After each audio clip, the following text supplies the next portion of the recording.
हमने पिछले लेक्चर में डिस्कस किया था कि हर डाटा टाइप जो है उसकी एक रेंज है, ठीक है।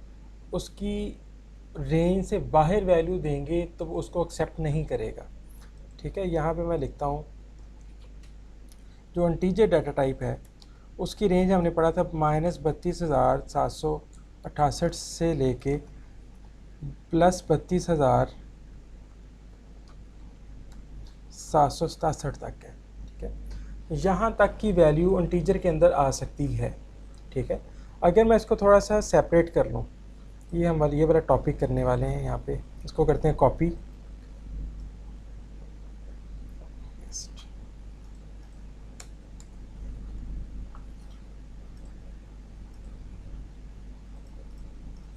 अगर मैं इसको थोड़ा सा सेपरेट कर लूँ, यानी कि ये इसकी अपर लिमिट है, लोअर लिमिट है, और ये इसकी अपर लिमिट है, तो इसका कॉन्सेप्ट समझ आ जाएगा।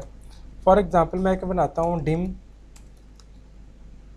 Let's suppose cash as integer. एक वेरिएबल मैंने बनाया कैश के नाम से, और कैश की स्टार्टिंग वैल्यू मैंने रख दी 32,780 रुपये, ठीक है, या $32,780 एक्सेट्रा। अब ये जो वैल्यू है ये इंटीजर की अपर लिमिट से ज़्यादा है, this is called variable overflow. Variable की अपर लिमिट से ज़्यादा की वैल्यू देना वेरिएबल ओवरफ्लो कहलाता है, ठीक है। सिमिलरली वेरिएबल की लोअर वैल्यू से कम की वैल्यू देना -33,000, ये वाली वैल्यू वो वेरिएबल एक्सेप्ट नहीं कर सकता, this is called variable underflow, ठीक है। इसकी डिमॉन्स्ट्रेशन देखते हैं कि क्या वाकई ऐसा होता है। एक्सेल शीट को ओपन करते हैं, जिस तरह से हमने कल की क्लास में देखा था। हम डेवलपर के अंदर जाते हैं, यहाँ से एक्टिव एक्स कंट्रोल में से एक बटन इंसर्ट कर लेते हैं।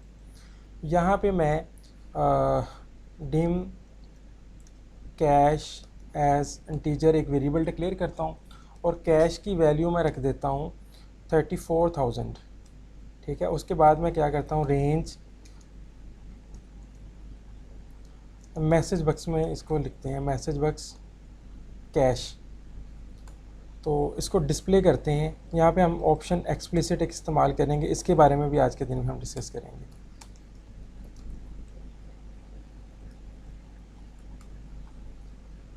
यहाँ पे शीट पे जाके इसको मैं रन करता हूँ तो ये एरर दे रहा है ओवरफ्लो। ये ओवरफ्लो से मुराद वेरिएबल की अपर लिमिट 32,767 थी, ठीक है, 32,767, उससे ज़्यादा की वैल्यू वो एक्सेप्ट नहीं कर सकता, ठीक है। अब इसको डीबग करते हैं। डीबग करने से मुराद वो कहता है कि यहाँ पे एरर है आपका, इसको मैं कर देता हूँ 22,000। मैंने विद इन द लिमिट्स लिखा, इसको शीट पे गया, मॉड्यूल को ऑफ़ किया, दोबारा देखा तो उसने इसको रन कर दिया था। यानी कि ये वेरिएबल की अपर लिमिट के साथ मैं उसको चेक करता है, अगर अपर लिमिट से ज़्यादा की वैल्यू है तो ओवरफ्लो का एरर जनरेट करता है। सिमिलरली मैं इसको कर देता हूँ -33,000। इस सूरत में देखते हैं क्या एरर जनरेट करता है वेरिएबल ओवरफ्लो। इसको अंडरफ्लो कहते हैं, एक्चुअली लोअर लिमिट से कम की वैल्यू, ठीक है। तो लोअर लिमिट उसकी कितनी थी, -32,768, -32,768 से छोटी वैल्यू वो नहीं दे सकता, ठीक है। तो हर वेरिएबल जिसको हमने अभी स्टडी किया है उसकी हमने रेंज पढ़ी है। अगर आप लोग बुक के अंदर देखें तो बुक में जो वेरिएबल्स की का एक टेबल है आपके पास, उस टेबल के अंदर हर एक की लिमिट लिखी हुई है। उस लिमिट से ज़्यादा की वैल्यू देंगे तो ओवरफ्लो कहलाएगा, उस लिमिट से कम की वैल्यू देंगे तो अंडरफ्लो कहलाएगा, ठीक है। तो दोनों चीज़ें जो है ना हमने मद्देनज़र रखनी होती हैं। अगर उस रेंज से ज़्यादा की वैल्यू आ रही है तो आप उसको लॉन्ग पे ले जाएंगे, ठीक है। अब इसको लॉन्ग पे ट्राई करते हैं कि क्या ये लॉन्ग पे चलता है। मैं इसको वैल्यू दे देता हूँ 34,000, लेकिन मैं इसको कर देता हूँ लॉन्ग। अब इसको ट्राई करते हैं, अब इसको डिस्प्ले करता है, ठीक है। इवन मैं इसको सम मोर डिजिट्स लार्जर कर देता हूँ, ये मिलियंस के अंदर चला जाएगा, तब भी ये चलेगा। तो आप लोगों ने अपने प्रोग्राम की वैल्यू को देखना है। अगर तो आप बात कर रहे हैं यूनिवर्सिटी के ग्रेजुएट स्टूडेंट्स की, कि यूनिवर्सिटी से कितने स्टूडेंट्स ग्रेजुएट हो चुके हैं, तो वो डेफिनेटली इंटीजर की रेंज से ज़्यादा होंगे, यानी कि 32,767 से ज़्यादा होंगे, ठीक है। तो फिर आप उसके लिए लॉन्ग डिफाइन करेंगे। अगर आप बात कर रहे हैं अपने क्लास के स्टूडेंट्स की, तो डेफिनेटली 40, 50, 60 तक चले जाएंगे, उससे ज़्यादा तो नहीं हो सकते। तो हम उसके लिए फिर इंटीजर लेंगे। अगर आप एक बड़े लेवल का प्रोग्राम बनाते हैं और तमाम वेरिएबल्स लॉन्ग डाटा टाइप के ले लेते हैं, तो उस सूरत में आपका जो प्रोग्राम है वो बहुत ज़्यादा हैवी हो जाएगा, क्योंकि कहाँ पे 2 बाइट लेने वहाँ पे 4 बाइट ले रहा है। तो 2 और 4 बाइट में ये जो आहिस्ता आहिस्ता करके अगर हम हंड्रेड्स ऑफ वेरिएबल क्रिएट करते हैं, तो उस सूरत में आपका प्रोग्राम ज़्यादा हैवी हो जाता है। तो फिर हम प्रेफर करते हैं कि लॉन्ग की बजाय हम इंटीजर को इस्तेमाल करें जहाँ पे ज़रूरत है। समझ आ रही बात की? तो ये हमारे पास डिफरेंस है variable overflow and variable underflow के। सो ये हमारा पहला पॉइंट था, उम्मीद है कि आप लोगों को समझ आ गया होगा। अब हम बात करते हैं असाइनमेंट ऑपरेटर की। दूसरे नंबर पे हमारे पास है असाइनमेंट ऑपरेटर। असाइनमेंट से मुराद होता है असाइन करना, एलोकेट कर देना, फिक्स कर देना। This is called assignment operator. अब ये जो असाइनमेंट ऑपरेटर होता है, ये होता इक्वल साइन जैसा ही है, यानी कि इसको हम कहते हैं assignment operator is known as assignment operator. इसकी एग्जांपल ये कि आपने एक वेरिएबल बनाया dim marks as integer, dim marks as integer. तो आप क्या करते हैं, मार्क्स इज इक्वल टू 45 करते हैं। तो हमने ये चीज़ असाइन की है, this is not equal to, ठीक है, this is not equal to, this is assignment operator. देखें दोनों चीज़ों में डिफरेंस को अंडरस्टैंड करें। Equal to, not equal to, greater than, less than, greater than equal to, less than equal to, ये सारे के सारे हमारे पास होते हैं कंडीशनल ऑपरेटर। कंडीशन हम चेक करते हैं ना कि बराबर है, बराबर नहीं है, बड़ा है, छोटा है, बराबर है और इक्वल है, जिस तरह से ग्रेटर देन इक्वल टू और लेस देन इक्वल टू। तो ये जो असाइनमेंट ऑपरेटर है ना, ये उससे डिफरेंट है। यहाँ पे हम इसको कभी भी इक्वल नहीं कहते, this is not equal, this is actually assignment operator. ये क्या करता है, इस वैल्यू को उठा के इधर असाइन कर देता है, ठीक है। इसका मतलब है कि जो भी इधर से आंसर प्रोड्यूस हो रहा है, फॉर एग्जांपल मैं लिखता हूँ multiplied plus 48 multiplied by 15 divided by 3 plus 58। तो यहाँ से कुछ आंसर जनरेट होगा ना, जो भी आंसर जनरेट होगा अकॉर्डिंग टू डिमैस रूल, उस जो भी यहाँ से जनरेट होगा उसको हम स्टोर कर देंगे मार्क्स के अंदर। तो जो वेरिएबल एक बनता है, हमने बात की थी लास्ट क्लास के अंदर कि वेरिएबल रैम के अंदर कुछ इस तरह की एक स्ट्रक्चर होता है। यहाँ पे उसका नाम आ जाएगा, नाम हमने रखा है मार्क्स, और यहाँ पे उसकी वैल्यू आ जाएगी। वैल्यू के लिए एक और सेल होता है, तो यहाँ पे वैल्यू जो भी इसकी, फॉर एग्जांपल मैं कहता हूँ वो 58 आ रही है, ठीक है, तो 58 यहाँ पे स्टोर हो जाएगा। अब इस सारे का आंसर उठा के इसके अंदर डालना इस ऑपरेटर का काम है। So this operator is known as assignment operator, ठीक है। अब असाइनमेंट ऑपरेटर की एक खासियत है, वो हम यहाँ पे डिस्कस करने वाले हैं। इसको मैं कॉपी करता हूँ, दोनों को डिस्कस कर लेते हैं, फिर इसकी डिमॉन्स्ट्रेशन के ऊपर आएंगे। Left value and right value, ठीक है। तो आपकी स्क्रीन के ऊपर जो आपकी राइट पे वैल्यू है, उसको उठा के वो लेफ़्ट वैल्यू के अंदर डाल देता है। मैं इस तरह कह सकता हूँ L value is equal to R value, यानी कि इस वैल्यू को उठा के वो हमेशा इसमें डालता है। अगर यही वाला जो वेरिएबल मैंने यहाँ पे डिक्लेयर किया ना, उसकी मैं बात करूँ, मैं लिख देता हूँ 58 is equal two marks, 58 assignment equal two marks. तो ये वाली स्टेटमेंट कभी भी रन नहीं होगी, ठीक है। इस स्टेटमेंट को कभी भी आपका प्रोग्राम एक्सेप्ट नहीं करेगा। इसके ऊपर मैं स्ट्राइक थ्रू लगा देता हूँ। हमेशा इस तरह से लिखेंगे कि इधर वाली वैल्यू जो है मार्क्स, ये वाली वैल्यू जो आपके राइट साइड पे आपको नज़र आती है स्क्रीन पे, वो वैल्यू इसके अंदर स्टोर होगी, ये वाली वैल्यू इसके अंदर स्टोर होगी, ठीक है। सो ये वाली वैल्यू इसके अंदर स्टोर होती है। अब ये वाला जो है ना, ये कॉन्सेप्ट ठीक है, इसको हम चेक करते हैं कि क्या ये ऐसा ही होता है प्रोग्रामिंग के अंदर। तो मैं ये रेज कर देता हूँ, मैं लिखता हूँ जिस तरह मैथमेटिक्स में हम लिखते हैं ना, इक्वल साइन के इस साइड पे एक्स लिख दें, एक्स इज़ इक्वल टू, जिस तरह कैश इज़ इक्वल टू 5000 लिख दिया और 6000 इज़ इक्वल टू कैश लिख दिया। ये दोनों सेम चीज़ें नहीं हैं। वो कहता है कि जो असाइनमेंट स्टेटमेंट होती है उसके लेफ़्ट साइड वाली वैल्यू हमेशा उठा के राइट साइड पे डाली जाती है। हाँ, ये हो सकता है, एक और कॉन्सेप्ट हो सकता है यहाँ पे, मैं इस तरह कर लूँ, cash is equal to cash, यानी कि कैश की वैल्यू उठा के फिर दोबारा कैश में स्टोर कर दी, या कैश की वैल्यू उठा के उसमें 100 ऐड किया, ये जो कैश की वैल्यू है इसके अंदर 100 ऐड किया, यानी कि 5100 हो जाएगा, और 5100 को दोबारा कैश के अंदर स्टोर कर दिया।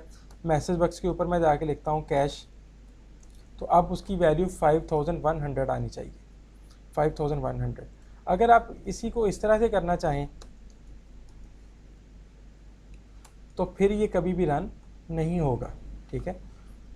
यहाँ पे प्लस साइन आप लगाना चाहते हैं, वो नहीं लेता। ये इसका एक और कैटेगरी है, उसको सब प्रोसीजर टाइप डिफाइन करने के बाद उसको रन करता है, लेकिन आपका मसला सॉल्व नहीं हो रहा, ठीक है। तो ये याद रखना है कि ये जो असाइनमेंट ऑपरेटर है इधर वाली वैल्यूज़ उठा के इधर स्टोर कर देता है, ठीक है। असाइनमेंट ऑपरेटर हमेशा आपकी राइट साइड की वैल्यू जो आपके राइट साइड पे है उसको उठा के आपके लेफ़्ट साइड के अंदर स्टोर करता है, ठीक है। अभी वही जो स्टेटमेंट हमने प्रोग्राम के अंदर लिखी थी उसको एग्जीक्यूट करके देखते हैं। लेट्स से दिस वन,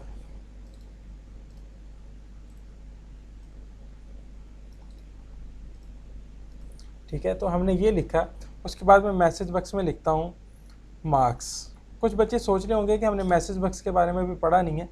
एक सिंपल हम फंक्शन इस्तेमाल कर रहे हैं फ़िलहाल, ये कमांड है, लेकिन आगे जाके इसी चैप्टर नंबर 2 के अंदर ही हम इसको डिटेल डिस्कस करने वाले हैं कि ये मैसेज बॉक्स कहाँ कहाँ पे और किस किस तरीके से इस्तेमाल किया जा सकता है। फ़िलहाल हम इसको एज अ फंक्शन इस्तेमाल करते हैं डिस्प्ले करने के लिए, कोई भी चीज़ जो है ना उसका आंसर डिस्प्ले करने के लिए। अब देखें ये वेरिएबल बनाया मार्क्स, वेरिएबल को मैंने वैल्यू साइन की, यहाँ पे जो भी इसका आंसर कैलकुलेट होगा मार्क्स के अंदर स्टोर हो जाएगा, और यहाँ पे मैं लिखता हूँ मार्क्स, तो मार्क्स की वैल्यू डिस्प्ले होगी, नहीं जी,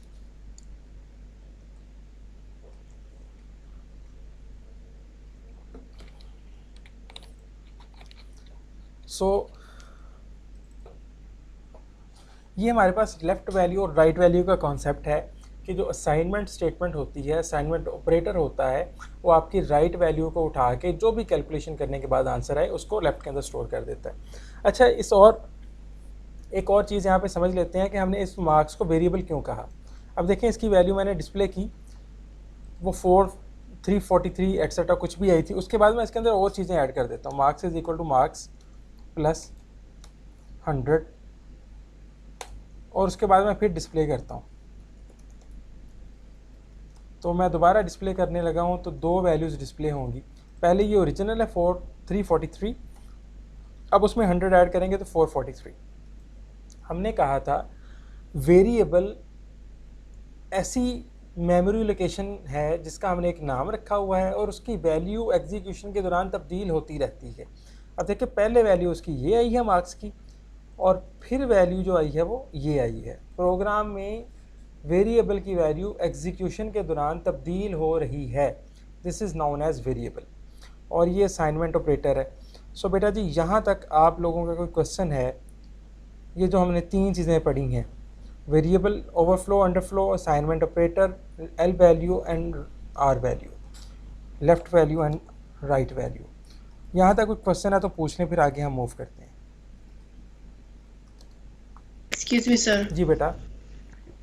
सर जैसे हमने प्रोग्राम लिखा है जिस सीक्वेंस के साथ लिखा है, तो उसी सीक्वेंस को फॉलो करते हुए वेरिएबल की वैल्यूज चेंज होंगी? बिल्कुल डेफिनेटली, एक एक स्टेटमेंट है, बल्कि एक स्टेटमेंट के अंदर भी पहले राइट साइड सॉल्व होती है और फिर लेफ़्ट साइड सॉल्व होती है। ठीक है, ये स्टेटमेंट है ना, फॉर एग्जांपल इस स्टेटमेंट के दो पार्ट्स हैं, ये हमारा इसका राइट पार्ट है और ये लेफ़्ट पार्ट है। पहले राइट का आंसर प्रोड्यूस होगा तो फिर लेफ़्ट के अंदर स्टोर होगा। इसको हम कहते हैं सीक्वेंशियल प्रोग्रामिंग। जो हमें चैप्टर 2 के अंदर लर्न करने को मिलेंगे जितने भी कॉन्सेप्ट्स, वो सारे के सारे सीक्वेंशियल प्रोग्रामिंग है, यानी कि तमाम तर जो स्टेटमेंट्स हैं वो एक सीक्वेंस में रन होती हैं। ठीक है, उससे आगे जाके हम कंडीशंस और लूप्स एंड एट्सेट्रा पढ़ेंगे, उसमें जो है ना वो ऊपर नीचे होती हैं, पहले कौन सी रन होनी है, बाद में कौन सी होनी है, बाद में कौन सी होनी है। अभी विजुअल बेसिक का एक ओल्डर वेरिएंट था GW बेसिक, आप में से शायद कुछ स्टूडेंट्स ने वो मैट्रिक में पढ़ा हो, तो उसमें हम ना 1 2 3 इस तरह नंबर भी लिखते हैं, 5 10 15 20 30 इस तरह से भी लिख रहे होते हैं साथ में। वो इसका कोई ओल्डर वेरिएंट था।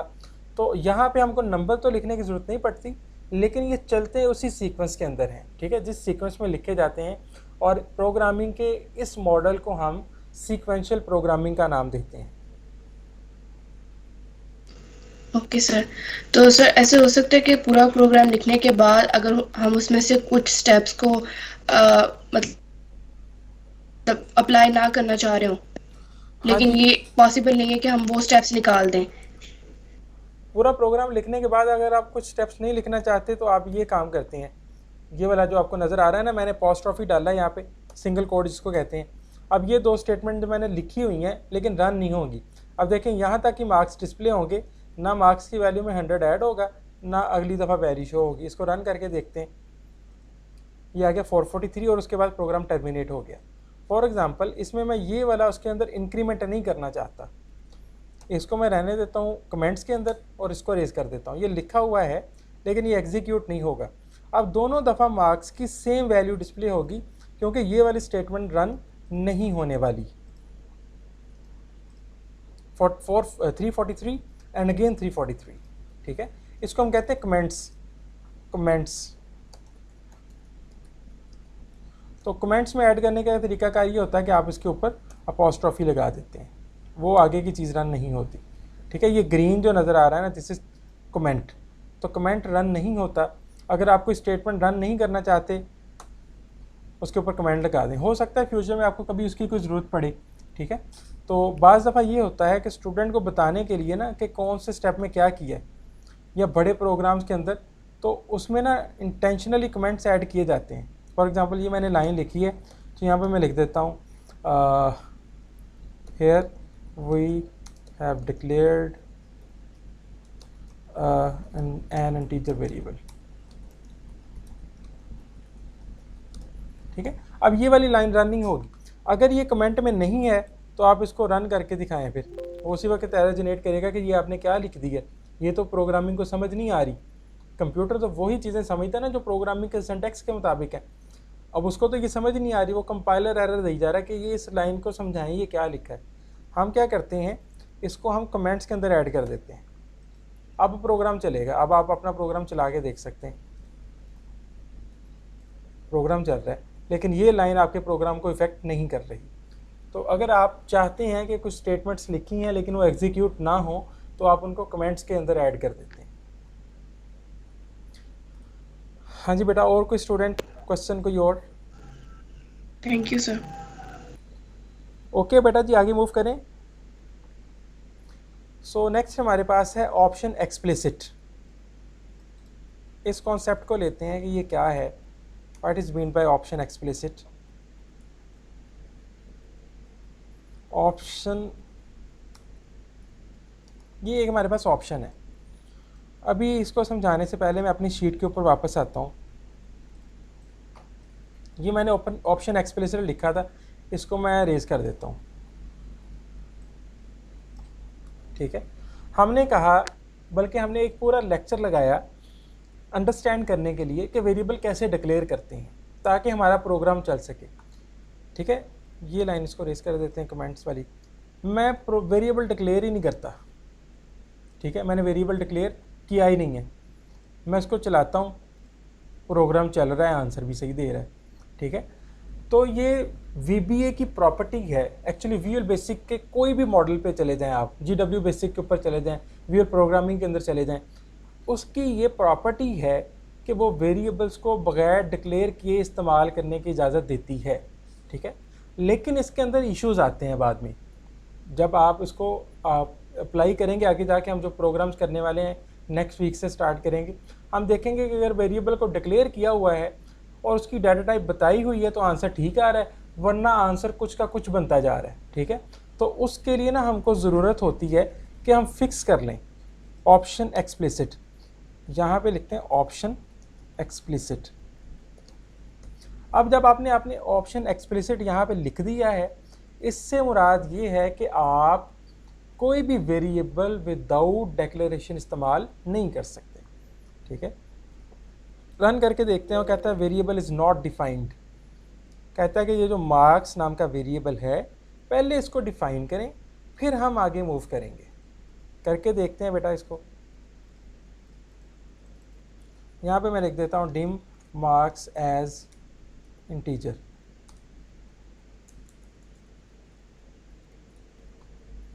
करके देखते हैं, अब ये रन हो जाएगा, ठीक है। तो हम क्या करते हैं, अपने प्रोग्राम के अंदर हमारे पास होता है जनरल डिक्लेरेशन सेक्शन।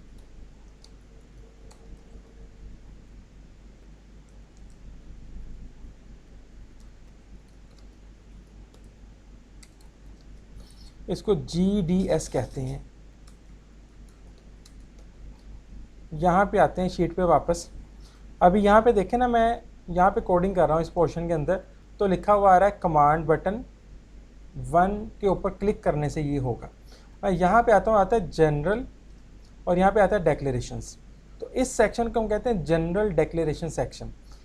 वहाँ पे हमने लिखना होता है राइट, क्या लिखना है, option explicit in general declaration section so that you can't use a variable without declaration।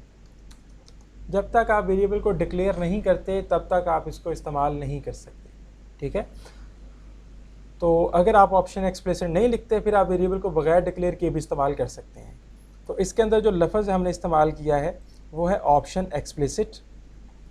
इसको कहाँ पे लिखना होता है, जनरल डिक्लेरेशन सेक्शन के अंदर, ठीक है। तो वो मैंने आपको बता दिया कि प्रोग्राम का ये वाला हिस्सा जो होता है, ये लाइन से ऊपर कि ना हो ना, यहाँ पे तो लाइन नहीं नज़र आती, ठीक है। ऐसे ही आपका प्रोग्राम आप अगर ओपन करेंगे ना तो ऐसे होगा। आपने यहाँ पे जाके ना प्राइवेट पे एंटर करना है तो यहाँ पे आपकी स्पेस क्रिएट हो जाएगी। अब देखें प्राइवेट से नीचे मूव करते हैं तो आपको कमांड बटन 1 नज़र आता है और यहाँ पे क्लिक नज़र आता है। यहाँ पे जाते हैं तो जनरल एंड डिक्लेरेशन नज़र आता है। यहाँ पे आपने लिखना है ऑप्शन एक्सप्लिसिट। ऑटोमेटिकली इसको कैपिटल भी कर लेगा और लाइन भी लगा देगा एक। अब आप अपने प्रोग्राम के अंदर वेरिएबल्स को बगैर डिक्लेयर किए इस्तेमाल नहीं कर सकते। तो ये ऑप्शन एक्सप्लिसिट का कॉन्सेप्ट है। सो आगे हम मूव करते हैं। हमारे पास जो नया कॉन्सेप्ट है getting value from Excel sheet, इसको हम एंड पे करते हैं। हम अरिथमेटिक ऑपरेटर्स के बारे में लर्न करते हैं। इसमें हमने एक ही चीज़ सिर्फ नहीं लर्न करनी है, बाकी सारी चीज़ें जो है ना ऑलरेडी आप कर चुके हैं उनके ऊपर काम। ऑप्शन अरिथमेटिक ऑपरेटर्स, तो जो मैथमेटिकल ऑपरेटर्स होते हैं वो एज इट ही वर्क करते हैं जिस तरह से हम रोज़मर्रा लाइफ के अंदर इस्तेमाल करते हैं इनको। लेकिन इशू ये आता है कि इसमें ना हमको कुछ थोड़ा सा चेंज करना पड़ता है। मतलब प्लस तो ऐसे ही होगा, माइनस ये भी ऐसे ही होगा। मल्टीप्लाई के लिए आप इस्तेमाल करेंगे स्टैरिक, कंट्रोल+8 स्टैरिक, इससे मुराद होता है मल्टीप्लाई। और स्लैश जो होता है ये हमारे पास होता है डिवाइड, ठीक है। एक नई चीज़ आएगी यहाँ पे, उसको हम कहते हैं मॉडुलस, मॉड, ठीक है। मॉडुलस से मुराद क्या होता है, रिमाइंडर, रिमाइंडर बचने वाला, ठीक है, बाकी बचने वाला उसको बोलते हैं रिमाइंडर। तो ये इस तरह से हम इसको लिखते हैं, यानी कि प्लस और माइनस एज इट आता है। मल्टीप्लाई में आप लोग कुछ बच्चे करना शुरू कर देते हैं, कैपिटल X लिख दिया मल्टीप्लाई के लिए, ये नहीं है। आपने कंट्रोल+8 लिखना तो स्टैरिक आएगा। सो रिमाइंडर क्या होता है इसको हम लर्न करते हैं, ये नई चीज़ है हमारे लिए। मॉडुलस मीन रिमाइंडर आप करते हैं फॉर एग्ज़ाम्पल 15 डिवाइडेड बाय 3, तो आंसर आता है 0, यानी कि इसका मॉड कितना है, रिमाइंडर कितना है, वो 0 है। आप करते हैं 15 डिवाइडेड बाय 4, तो हमें पता है 4 3 होता है 12, 4 3 12 होता है, लेकिन जो 3 बचता है वो हमारे पास रिमाइंडर में आता है।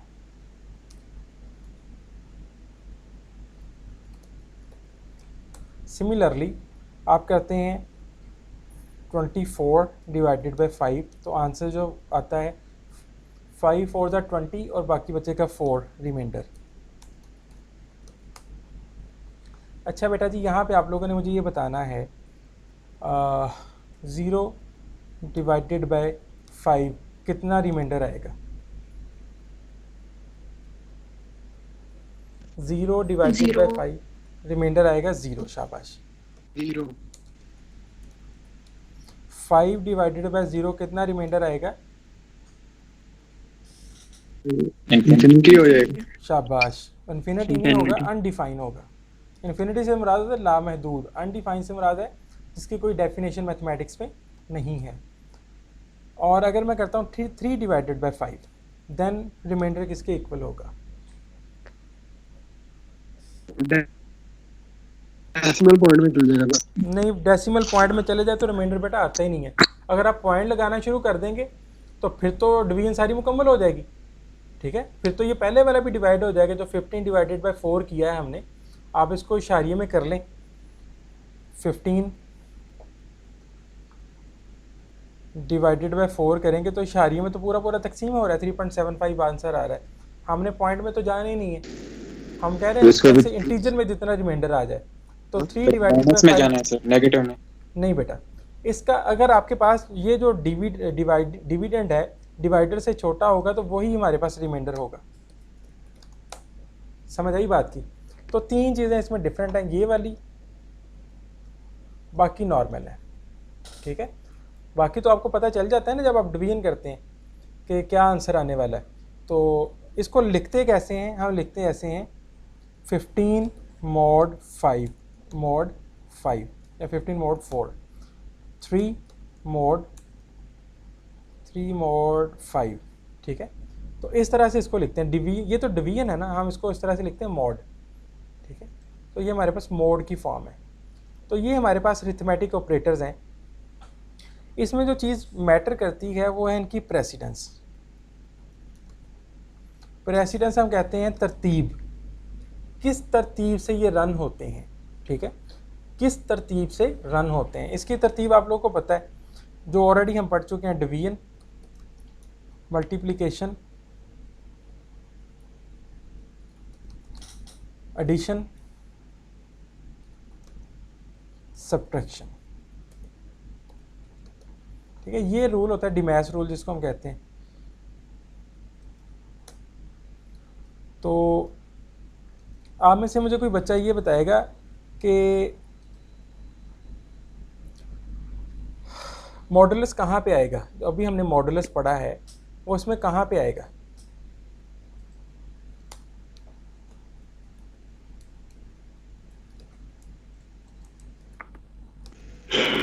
डिवीजन में आएगा, डिवीजन में आएगा, शाबाश, क्योंकि वो डिवीजन की टाइप है ना। मॉड यहाँ पे आएगा। डिवीजन और मॉडुलस इक्वल होंगे अगर दोनों आ जाएं एक एट अ टाइम। तो पहले किसको सॉल्व करेंगे, पहले राइट साइड वाले को करेंगे, फिर लेफ्ट साइड वाले को करेंगे। अगर मैं देखना चाहूँ कि पावर है हमारे पास, किसी नंबर की पावर है, यानी कि पावर को लिखने का तरीका अंडरस्टैंड कर लें। ये हमने जो चीज़ें की हैं इनको थोड़ा सा नैरो कर देते हैं। पावर लिखने का तरीकाकार क्या होता है। फॉर एग्जांपल आपने लिखना है 3 रेज़ टू द पावर 2, तो मैथमेटिक्स में तो ऐसे लिख लेते हैं ना हम, लेकिन इसका आंसर कैसे आएगा। ये फॉर एग्जांपल 9 आता है। प्रोग्रामिंग में कैसे लिखेंगे हम इसको, प्रोग्रामिंग में लिखते हैं 3, ये वाला कंट्रोल +6 से आएगा पावर 2। इसको लिखते हैं इस तरह से, ये पावर का सिंबल है, ये वाला रेज़ टू दी पावर का सिंबल है। तो पावर इनमें से किसके अंदर आएगी बेटा, शाबाश। मल्टीप्लिकेशन मल्टीप्लिकेशन मल्टीप्लिकेशन में क्योंकि 3 मल्टीप्लाई बाई 3 हो रहा है तो यहाँ भी हम पावर का फंक्शन भी लिख लेते हैं। तो सबसे पहले ब्रैकेट सॉल्व होती हैं, ब्रेसेस, फिर डिवीजन सॉल्व होती है और मॉड, फिर मल्टीप्लिकेशन एंड पावर, फिर एडिशन और फिर सब्ट्रैक्शन। सबसे एंड पे कौन सा ऑपरेटर सॉल्व होता है, कोई बच्चा बताएगा?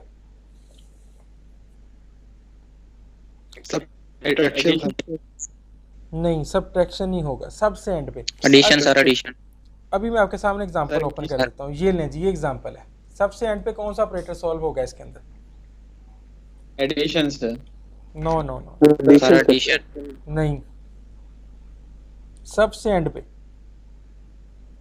कौन सा ऑपरेटर रन होगा? सबसे एंड पे कौन सा डिवीजन ऑपरेटर रन होगा? डिवीजन तो सबसे पहले हो जाएगा।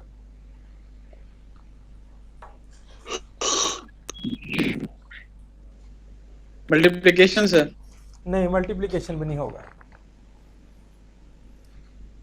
क्वेश्चन को असाइनमेंट ऑपरेटर, असाइनमेंट ऑपरेटर होगा सबसे एंड पे।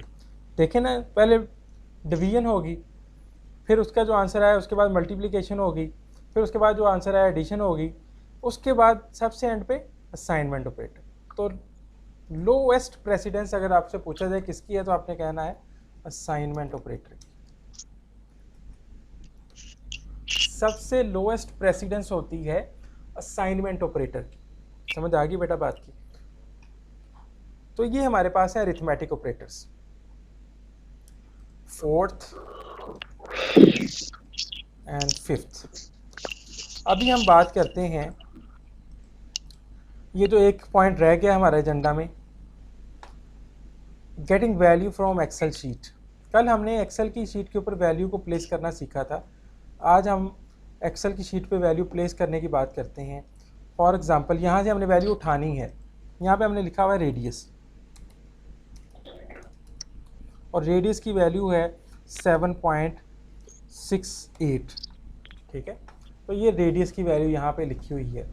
मैंने यहाँ से इसको उठाना है और इसको इस्तेमाल करना है। इससे हमने यानी कि सपोज कर लेते हैं कि हम एरिया और सर्कमफ्रेंस कैलकुलेट करना चाहते हैं इसी सर्कल का। तो पहले नंबर पे हम, क्योंकि यहाँ पे ऑप्शन एक्सप्रेसेड लिखा हुआ है, कोई भी वेरिएबल इस्तेमाल नहीं कर सकते विदाउट डेक्लेरेशन। मैं कहता हूँ डिम रेडियस, रेडियस के लिए RAD लिख लेते हैं, एरिया और सर्कमफ्रेंस के लिए CIR लिख लेते हैं एज डबल, सिंगल भी ले सकते हैं। सो हमने 3 वेरिएबल लिए। एक में हम रेडियस उठाएंगे, उधर से एक्सेल शीट से वैल्यू उठाएंगे। 2 के अंदर हम उसकी कैलकुलेशन परफॉर्म करेंगे और 2 के थ्रू ही आंसर को डिस्प्ले भी करवाएंगे। सो देखें बेटा ध्यान से, radius is equal to range B1 dot value. B1 dot value जो है ना, उसको उठा के किसके अंदर डाल देंगे? रेडियस। अगेन ये कॉन्सेप्ट रिपीट हो रहा है, लेफ्ट वैल्यू राइट वैल्यू का।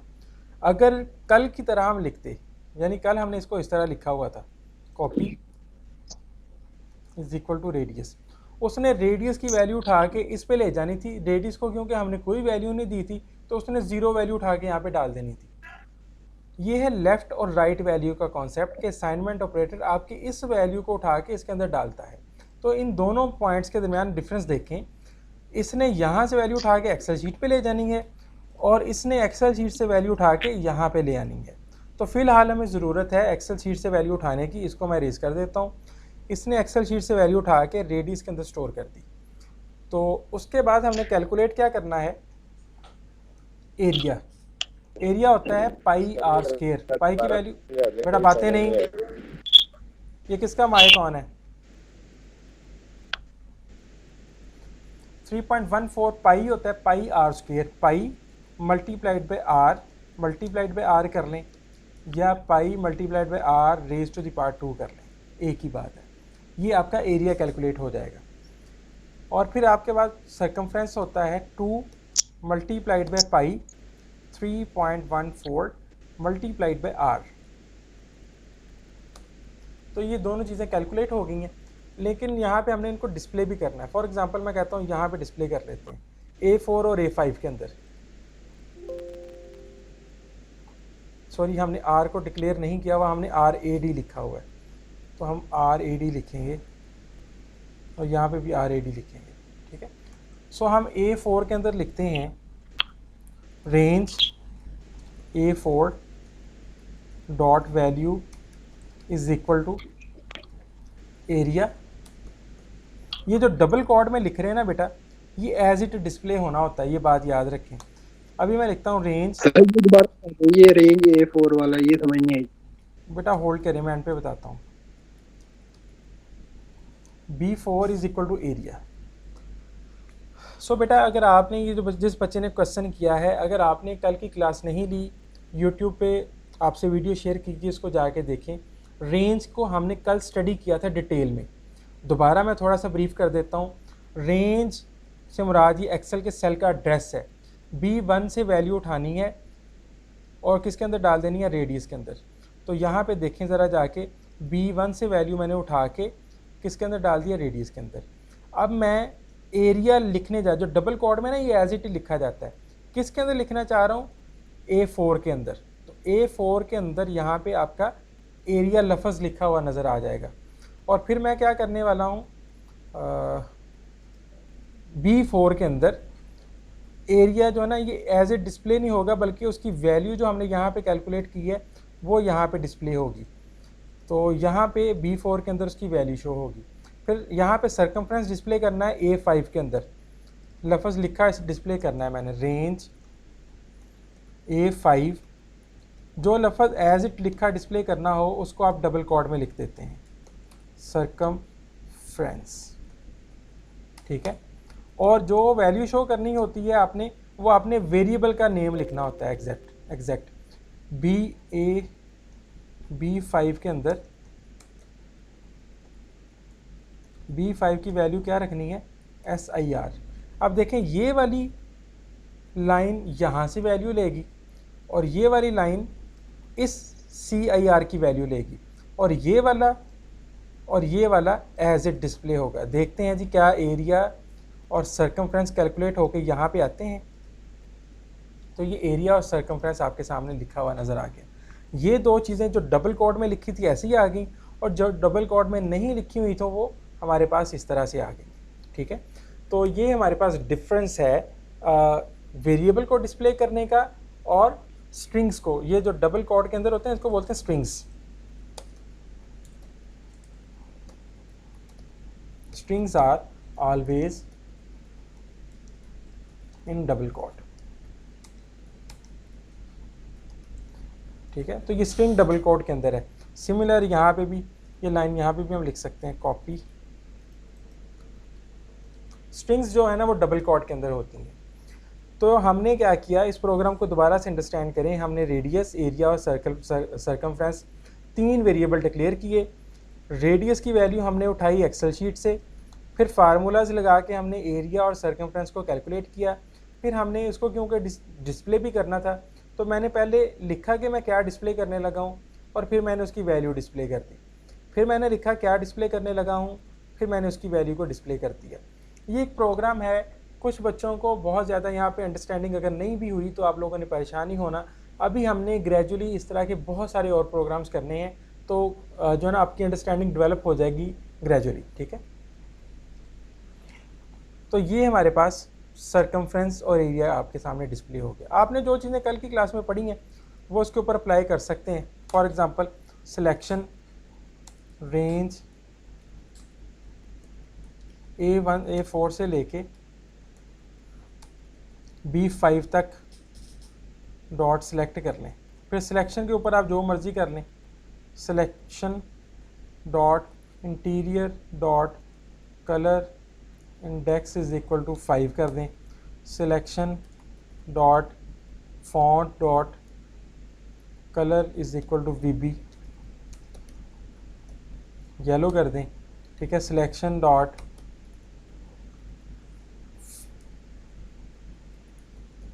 Font dot size is equal to 14 कर दें। तो ये चीज़ें आपने कल पढ़ी थी, आप चाहें तो उनके ऊपर अप्लाई कर सकते हैं, अप्लाई करनी चाहिए ताकि ज़्यादा से ज़्यादा प्रैक्टिस हो। तो ये सारी चीज़ें आपके सामने डिस्प्ले हो रही हैं। समझ आएगी बात की बेटा? Excuse me sir. जी बेटा। सर अगर हम इसके डाटा टाइप चेंज कर दें, सिंगल कर दें, हाँ जी, तो भी कोई फ़र्क नहीं पड़ेगा, तो सर सेम रिजल्ट्स आएंगे? सेम रिजल्ट्स आएंगे, क्योंकि ठीक है। ये तो ना ये वैल्यू सिंगल्स के अंदर ही आ रही हैं। मोस्टली जितने भी हम प्रोग्राम करेंगे वो सारे सिंगल्स के अंदर इस्तेमाल हो रहे होते हैं, लेकिन ज़्यादा पॉपुलर ना अगर आप कोई कोड वगैरह नेट से सर्च करते हैं तो उसमें आपको ना वो सिंगल की बजाय डबल ही लिखा नजर आएगा, क्योंकि ज़्यादा पॉपुलर डबल है। Okay sir.